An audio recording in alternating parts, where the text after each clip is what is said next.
The same year I was diagnosed, that summer the whole ALS Ice Bucket Challenge phenomenon went viral. And it was insane to see because ALS has been in my family. I've been around it for such a long time, but nobody spoke of this disease. Nobody knew what it was. My news feed was filled with everyone that I knew and their mama's baby's mama doing the ALS Ice Bucket Challenge, dumping ice water over their head.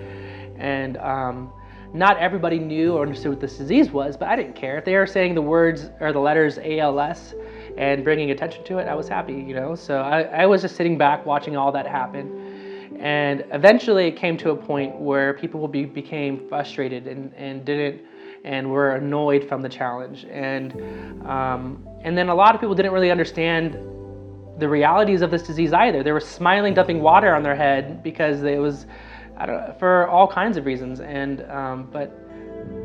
so I had someone that made a very negative post that I read that motivated me to make my Ice Bucket Challenge. He's a friend of mine, a mutual friend of mine, told me that, or wrote on his wall or on his status saying that if somebody does the Ice Bucket Challenge again, use gasoline and light yourself on fire instead, or something like that. And I was just like, you know who I am. You know I have this disease and my mom has it. Why would you say that?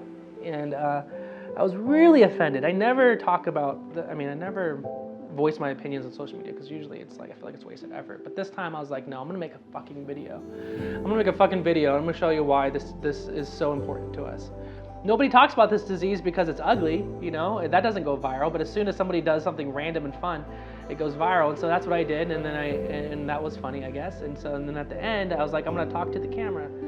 I turned on the camera when nobody was in my house, and I just talked to it. I didn't know what I was gonna say, and it became emotional. Going viral is weird. It's like a crazy thing, and that was like a week-long process. And I challenged Ellen DeGeneres because Ellen brought so much hope to my mom and laughter and fun. She watches her show every day. My mom's in bed laying there every day. There are a lot of other families going through this disease, and they're realizing that they're not going alone too. So the biggest thing the ALS Ice Bucket Challenge brought was hope and awareness and advocacy and a voice.